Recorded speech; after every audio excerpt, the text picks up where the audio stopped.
News पेदुङको सहप्रायोजक Goa fast food and snacks Pedong बजार।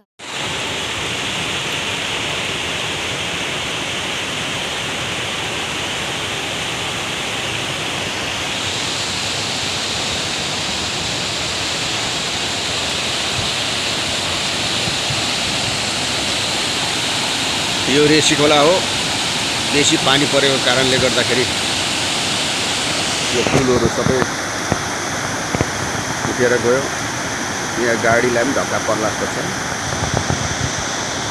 र जति पनि रेसी खोलामा बस्ने टुरिस्टहरूलाई राम्रोसँग अर्को बाटोबाट सुरक्षित लिएर जाने निवेदन गर्दछु।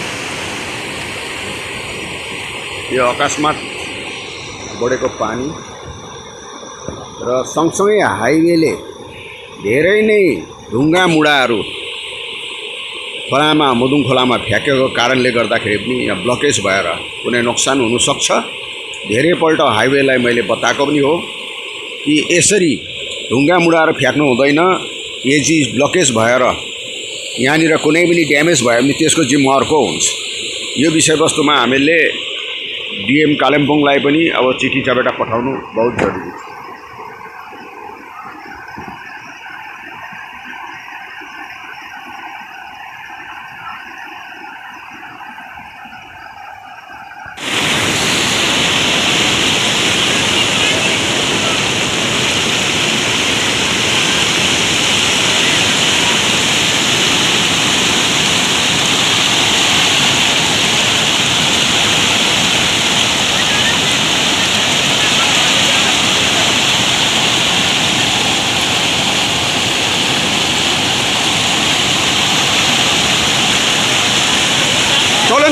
चलो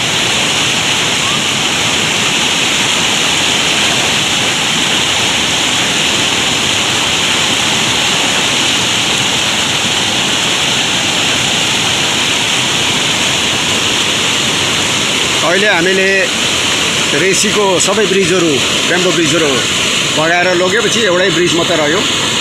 र यो ब्रिजमा हामीले मोर देन 150 भन्दा बेसी टुरिस्टलाई यसरी सेफ्टी मेजरमा पार गरायौँ, जसमा हामीले यहाँनिर भलिन्टियर्सहरू खटेका छौँ। र आजसम्म हामीले रेसी बङ्गालपट्टि यसरी दुःख कष्ट गरेर बनाएको ब्रिज जस्तो 20-25 एउटा ब्रिज लाग्छ, यो 4-5 वटा ब्रिज बगाएर लग्यो। र पनि हामीले एउटा इम्प्लोइमेन्ट जेनेरेसन भन्ने कुरो र पर्यटनलाई बढोत्तरी गरेर लानुको लागि चाहे नाफा होस् या नोक्सान होस् हामी गरिरहेका छौँ। र सम्पूर्ण रेसीका टुरिज्म गर्नेहरूलाई म एउटा संस्थापक कालिम्पोङ भिलेज टुरिज्म होमस्टेको तर्फबाट सबैलाई धन्यवाद छ।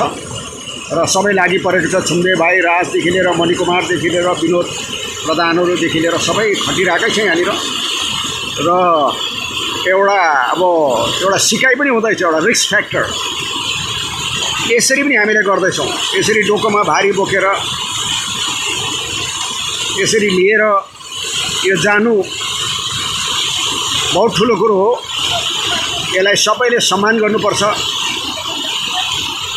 यो अचानक परेको पानी यसले अन्य जग्गामा पनि धेरै नै असुविस्ता पारेको छ। र यस मिडिया मार्फत यो तपाईहरुलाई एउटा जानकारी दिँदछौँ। एक किसिमको मजा र एक किसिमको सिकाइ र एउटा रिस्क लिनुपर्ने कुरो पनि गरेर लानुको लागि यो टुरिज्म भन्ने कुरो त्यति सजिलो भन्ने कुरो चाहिँ होइन। तर हामी बेकारीको कारणले गर्दाखेरि चाहिँ हामीले बाध्यता परेका छौँ। र एउटा कालिम्पोङको गौरव, एउटा दार्जिलिङको गौरव, साथै पारिपट्टि सिक्किम सिलकुटको एज अ पाइनर हुन कारणले गर्दाखेरि आजको दिनमा हाम्रो यहाँबाट टुरिस्टहरू सिलकुट पनि जाँदैछ।